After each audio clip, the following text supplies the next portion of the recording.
Dia adalah cahaya yang menerangi kalbu kita. Dia adalah petunjuk jalan mana mestinya yang akan kita tempuh, itu ada di situ. La raiba fihi, tidak ada keraguan di dalamnya. Hudal lil muttaqin, dan dia menjadi petunjuk. Tapi kita tidak mau bersamanya berlama-lama. Itu namanya, kalau ada dalam kehidupan kita, berarti termasuk lalai. Nah, lalai tadi tidak peduli dengan hal yang menjadi bagian utama dalam hidupnya. Yang kedua, lalai dari belajar agama Allah. Enggan untuk belajar agama Allah. Mau belajar, nggak cukup sekarang belajar sehingga tamat SMA saja. Nggak cukup. Bahkan harus jadi sarjana, bahkan mungkin juga harus sampai S2, bahkan sangat mungkin sampai S3. Dalam ilmu-ilmu dunia itu kita sangat bersemangat. Kita tahu bahwa ilmu yang kita punya, bahkan ijazah yang kita punya, itu kita bayangkan dunianya. Maaf, sekarang ada lowongan pekerjaan, jadi ini, jadi ini, jadi ini. Syaratnya S1, berarti yang anak SMA minggir. Ada syaratnya anak SMA, berarti yang SMP minggir. Kalau ada lowongan jadi dosen, S1 sekarang sudah nggak ada, harus S2. Yang S1 berhenti bermimpi jadi dosen. Itu dalam urusan dunia. Dan kita bayangkan karir kita ini, masa depan kita dalam urusan dunia, termasuk ditentukan oleh tingkat pendidikan kita. Dan kita tahu orang tidak sekolah, orang yang rendah pendidikannya, dia rendah dalam banyak hal. Etikanya rendah, standar nilainya rendah, pola pikirnya rendah, bahkan tidak sedikit ekonominya juga rendah. Maka pendidikan menentukan kualitas kita. Jika itu berguna untuk kehidupan dunia, kenapa kita tidak pikirkan bahwa pendidikan kita terkait dengan urusan agama kita itu berpengaruh untuk kualitas akhirat kita? Makanya Allah mengatakan derajat kita itu ditentukan oleh dua hal, iman dan ilmu. Ilmu apa? Bukan ilmu fisika maksudnya, bukan ilmu matematika. Ini di sisi Allah. Yarfa'illahu alladhina amanu minkum walladhina utul ilma darajat. Allah angkat, Allah tinggikan derajat orang-orang beriman di antara kamu dan orang-orang berilmu. Ilmu apa? Ilmu yang mengantarkan dia kepada dekat dengan Allah. Ilmu yang mengantarkan dia untuk persiapannya menuju akhirat yang lebih baik. Maka ada orang serius sekali belajar dalam urusan dunia. Kursus ini, kursus ini, kursus ini. Enggak salah. Belajar SMA, lalu S1, S2, S3 tidak salah. Tapi itu akan mewarnai kehidupan kita di dunia. Dan yang lebih penting lagi, hidup di akhirat itu lebih lama. Dan modal yang dibutuhkan itu lebih banyak. Jika hidup di dunia kita ditentukan oleh kualitas pendidikan kita dalam urusan dunia, maka hidup di akhirat itu juga ditentukan oleh kualitas pendidikan dan pemahaman kita tentang agama. Makanya banyak ayat. Pertama bahkan Allah turunkan tentang membaca. Allah bahkan katakan kemudian fa'lam annahu la ilaha illallah. Ketahuilah, pelajarilah. Maka jangan, Bapak Ibu kaum muslimin dan muslimat yang mulia, semangat kita untuk urusan dunia itu luar biasa, sementara semangat kita untuk terkait dengan ilmu-ilmu agama yang sangat kita butuhkan untuk kehidupan akhirat kita, itu kita lalai. Karena amal-amal kita itu berharga kan hanya karena dua hal saja: beribadah ikhlas karena Allah, dan kemudian meniru dan mencontoh Rasulullah. Ikhlas itu juga butuh dipelajari. Meniru Rasulullah itu juga harus dipelajari. Enggak tiba-tiba gimana ya saya ingin beribadah. Enggak cukup. Harus ibadahnya itu benar. Ya, harus ibadahnya itu ikhlas. Makanya Allah menyebutkan Tabarakalladzi biyadihil mulk wa huwa ala kulli syai'in qadir. Maha suci dia. Di tangannya lah semua kerajaan. Dia mampu lakukan apa saja yang dia mahu. Alladzi khalaqal mauta wal hayata liyabluwakum ayyukum ahsanu amala.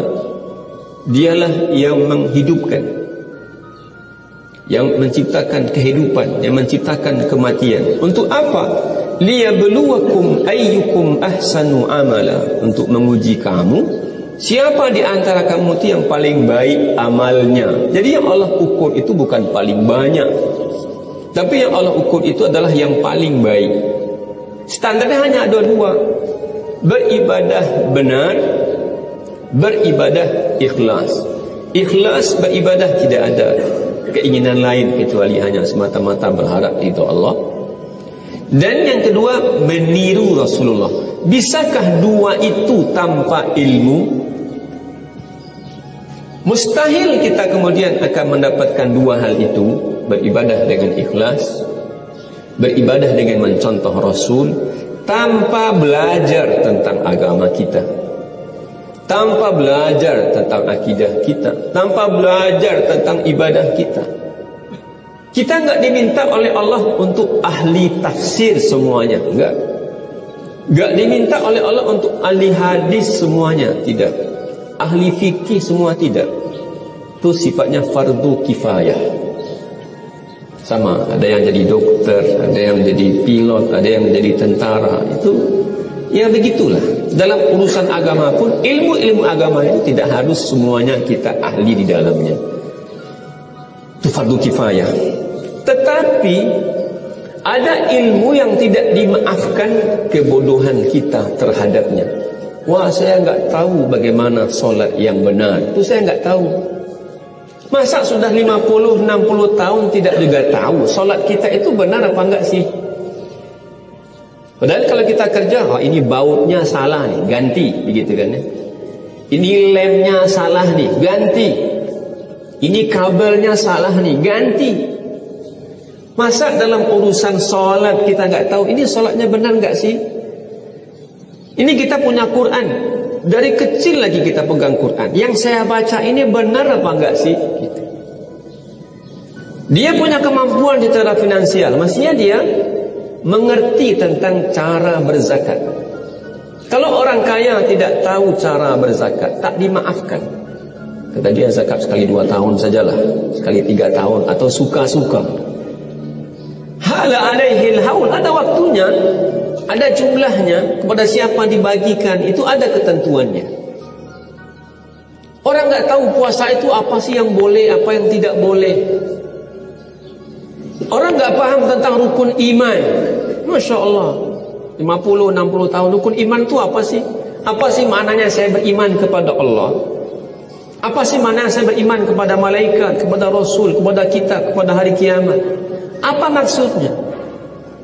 Ketidaktahuan kita tentang urusan rukun Islam, tentang rukun iman, saya nggak tahu tuh. Itu tak dimaafkan. Tapi kalau kita nggak tahu, tidak ahli dalam tafsir, nggak ahli dalam hadis, nggak ahli dalam fikih, nggak apa-apa. Tapi yang kita pakai sehari-hari itu tak dimaafkan ketidaktahuannya kita. Jadi kalau ada orang nggak peduli dia, ini salat ini benar nggak sih? Puasa ini benar nggak sih? Berzakat ini benar nggak sih? Bahkan dia pergi haji, terserahlah. Pokoknya sudah pergi, berangkat ke Mekah. Sampai di Mekah, sampai di Madinah, lalu pulang, lalu panggil Pak Haji. Padahal dia mampu, tapi tidak tahu, dan itu tidak dimaafkan. Karena itu wajib untuk dia ketahui. Rukun Islam dan rukun iman itu tidak dimaafkan ketidaktahuan kita. Sedetil-detilnya belajar. Nah, jadi kalau ada orang malas betul belajar agama, kenapa? Udah dulu di SD, udah dulu di SMP, udah dulu tuh di SMA. Sementara dia pelajari cuma kulit yang sekarang tidak bisa dipakai. Apakah itu benar atau tidak? Tidak ada standarnya. Nah, cek lagi. Ini salat saya benar gak? Ini bacaan Quran saya ini walaupun sudah 50 tahun, sudah 60 tahun, cek lagi. Cek. Kenapa begitu? Ya, karena mengerti dengan tajwid itu hatmun lazimun. Jadi ulama tajwid itu mengatakan al-ilmu bit tajwid hatmun lazimun. Mengerti tentang ilmu tajwid itu adalah sebuah kepastian, sebuah kemestian. Malam yusahhihil Qur'ana athimu. Siapa yang tidak baca Quran sesuai dengan ukurannya, maka dia berdosa. Li'annahu bihil ilahu anzala. Karena begitu Allah turunkan. Wa hakadha minhu ilaina wasala. Dan begitu pula sampainya kepada kita. Jadi enggak dimaafkan. Saya enggak pandai baca Quran itu tidak dimaafkan. Tapi kalau kita enggak ngerti detail terkait dengan urusan-urusan yang lain, itu ada ahlinya, ada pakarnya, tapi baca Qurannya enggak benar. Tapi tidak ada pula keinginan untuk belajar. Solatnya belum benar, tidak ada pula keinginan untuk belajar. Itu lalai ghaflah. Firman Nabi berikutnya adalah lalai dari berzikir kepada Allah. Tidak ada waktu untuk berzikir. Padahal mestinya itulah yang paling banyak dia ingat. Kenapa? Karena disitulah ketentramannya. Orang mau nongkrong, duduk, ya, berjam-jam, entah mikirin apa, entah baca apa, entah melihat apa. Apakah kemudian setelah itu dia mendapatkan ketenangan, kedamaian? Pasti enggak. Kalau tidak bersama Allah, maka kita akan bersama yang lain. Kalau kita tidak memikirkan kebaikan, kita akan memikirkan kebatilan. Kalau kita tidak duduk dalam majlis-majlis kesolehan, kita akan duduk dan berkumpul di majlis-majlis kesalahan. Allah menjamin bahawa apapun yang kita kerjakan, tapi kita kemudian luput dan menjauh dari Allah, kita enggak dapat apa-apa. Ala bidzikrillahi tatma'innul qulub, kata Allah. Hanya dengan ingat kepada Allah, hatimu menjadi tentram. Mikirin uangnya, mikirin bangun rumahnya, mikirin kendaraannya, mikirin anak dan istrinya. Itu yang dia fikirkan. Sampai putih rambutnya, memikirkan dunia. Padahal Nabi itu putih rambutnya karena memikirkan akhirat, memikirkan kesolehan, memikirkan ketaatan. Fastaqim kama umirta wa man taba ma'aka wa la tatghaw. Istiqamahlah kamu, kata Allah kepada nabinya, sebagaimana diperintahkan kepadamu dan orang-orang yang bertaubat kepadamu. Ketika ditanya oleh sahabat, kenapa rambut anda yang mulia kok banyak betul ubannya? Umur kan belum terlalu tua, Nabi wafat cuma 63 tahun, tapi rambutnya itu sudah dipenuhi oleh uban kepalanya itu. Kenapa? Sayyabatni Hudun wa akhawatuha. Aku beruban ini karena mikirkan surat Hud. Dalam hadis disebutkan, dalam tafsir disebutkan, apa maksudnya ini ayat ini? Perintah untuk beristiqamah. Solatlah terus begitu, dengan benar, dengan ikhlas. Ngajilah terus begitu, dengan benar, dengan ikhlas. Beribadahlah terus begitu, dengan benar, dengan ikhlas. Berjuanglah memperjuangkan agama ini begitu terus, tanpa mengenal waktu, tanpa mengenal musim, tanpa mengenal kondisi. Beribadahlah kepada Allah. Hanya dengan mengingat Allah, hati kita akan tenang. Lagi gundah, tuh ngapain? Rokok dulu gak sebatang. Memangnya habis itu tenang? Enggak. Lagi gundah, galau, kata orang. Mana lu pergi ke bioskop? Memang habis dari bioskop itu tenang? Enggak juga. Nongkrong di mall, duduk di kafe, maknanya habis itu kita tenang? Tidak. Karena Allah katakan, ala bidzikrillahi tatmainnul qulub. Kita enggak punya pilihan. Kalau ingin tenang, ingat Allah. Duduklah, merenunglah, berzikirlah. Atau boleh jalan pagi sambil subhanallah, alhamdulillah, la ilaha illallah, Allahu akbar. Subhanallah wa bihamdihi, subhanallahil azim. Wa astaghfirullahalladzi la ilaha illa huwal hayyul qayyum wa atubu ilaih. Dengan itu hati bisa tenang. Ini orang mencari ketenangan, tetapi sarananya salah. Dia kira duduk nongkrong di kafe itu tenang, ternyata pulang dari situ enggak. Kadang lebih parah lagi, dia kira beban pikiran ini berat banget, tidak akan selesai kecuali dengan miras. Duduk lalu minum alkohol. Dia kira hatinya akan tenang, tidak. Hanya, jadi Allah umumkan, hanya dengan mengingat Allah hatimu akan tenang. Lalu orang kemudian meninggalkan berzikir, melupakan Allah. Itu berarti lalai. Karena ini barang paling berharga bagi dia. Bahkan orang yang lalai itu enggan berzikir dengan zikir yang tujuannya untuk melindungi dia. Nabi katakan alaihi salatu wassalam, al-mu'awwidhatan, ya, al-mu'awwidhatan, al-falaq dan an-nas, kalau dibaca pagi, dibaca petang, itu cukup untuk menjadi pelindung kita. Jika ada gangguan-gangguan, aman dengan al-falaq, dengan an-nas. Ada gangguan setan, Nabi katakan pada sahabat, bacalah ayat kursi. Kalau mau tidur-tidur tidak tenang, susah betul untuk tidur, gelisah, enggak juga tidur-tidur, bolak-balik, baca. Baca ayat kursi. Baca 2 ayat terakhir surat Al-Baqarah. Bahkan Nabi katakan, mau tidur, bacalah Al-Ikhlas, bacalah Al-Falaq, bacalah An-Nas 3 kali, lalu tiupkan ke tangan, usapkan ke semua badan. InsyaAllah aman dari gangguan setan. Orang yang lalai, untuk dia ini gunanya, bukan untuk yang lain, untuk dia. Dia enggak mau juga. Ngapain sih itu? Padahal itu adalah tameng dia, itu adalah benteng dia.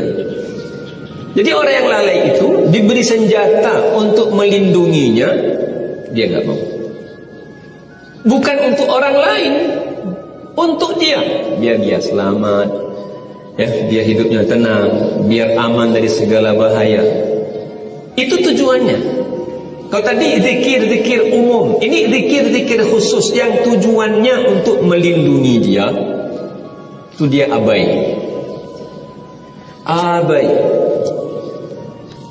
Apalagi orang yang lalai, dia lakukan kebaikan, tapi dia tidak bisa bedakan ini ibadah atau ini adalah budaya, atau ini adalah tradisi. Ada banyak kebaikan dalam hidup ini, tetapi itu menjadi kebiasaan. Kebiasaan itu kalau tidak diiringi dengan niat, ya sudah, dia nol kebaikan di sisi Allah, nol pahala. Kenapa? Dia anggap itu hanya budaya. Berkunjung ke rumah teman, ngapain? Ya ngobrol. Mestinya di situ ada niat silaturahim. Silaturahim itu kebaikan, itu kesolehan.